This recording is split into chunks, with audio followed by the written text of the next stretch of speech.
Ladies and gentlemen, welcome back. We saw another episode in the Winchesters as we see them fighting a djinn, but this is not the first time they fought a djinn. We're going to dive into the supernatural history and lore. So if you guys haven't seen that episode, go check it out. Okay, now that I have gotten past the people that haven't watched the video, now we can get into the spoiler part. Because this is not the first time that the Winchesters have fought a djinn. If you guys remember, back in the, I want to say, Dean was trapped by a djinn. The djinn was eating at Dean's memories while he was hooked up, fed blood. Now that we know that, what kind of the creatures djinn are, well, that's just one aspect of the djinn that we will talk about, because djinn are angelic creatures,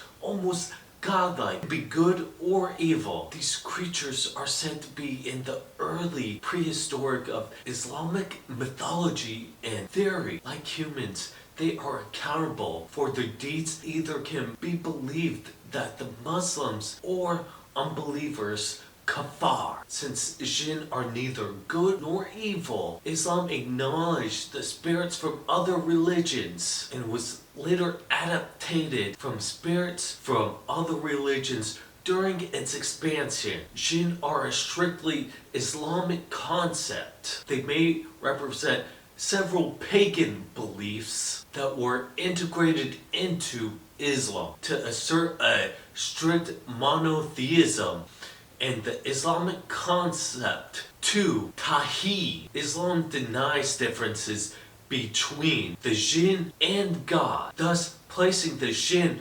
parallel to the humans, and they are also subject to God's judgment and the afterlife. Quran, which is basically like Islamic Holy Bible, is the pre-Islamic practices, worshipping the jinn or seeking protection from. Although generally invincible, jinn are supposed to be comprised of small and fragile bodies, and they can change at will. They would favor the form of snakes, but also appear as scorpions, lizards, and humans. They even might engage in sexual activities as the humans and have offsprings, as we saw in this episode of the Winchesters, where Ada herself mated with a jinn and they had a hybrid son, both a human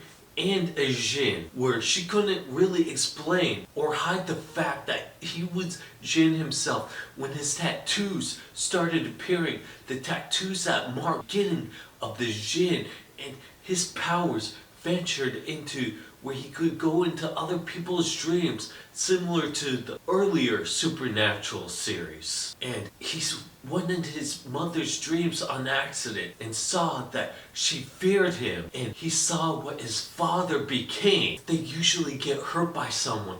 The jinn seek out revenge and possess their attacker's body, thus trying to get rid of them is like trying to form an exorcism. Usually the jinn do not interfere with humans, but live in their own society structures as tribes, similar to the pre-Islamic Arabian tribal systems. Individual jinn have appeared on charms or talismans. They are called upon for protection or magical aid, often under the leadership of a king. Like we saw that the jinn helped build what was beneath King Solomon's temple. It was said that he had amulets that made the jinn obey him, and he tricked them into building underneath the temple, and it is said that he trapped them inside. Many people who believe in the jinn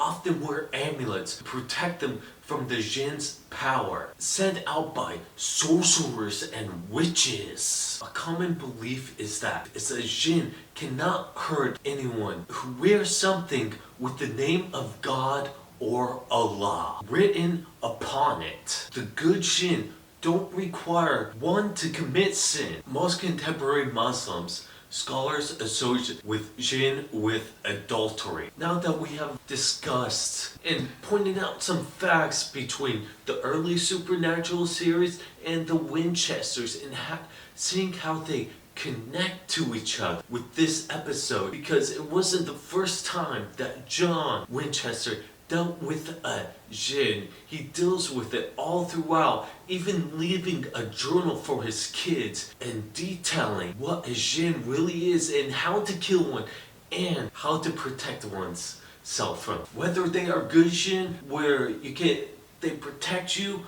or a bad djinn, which if you attack them, they get the revenge and even possess the attacker. Thank you all for joining me. If you like this video, be sure to hit red thumbs up, red subscribe button down below, leave a note, click the notification bell to always on, and leave a comment down below. Until the next episode of the Winchesters. This has been Walking with the Winchesters. I'll see you guys in the next one. See ya.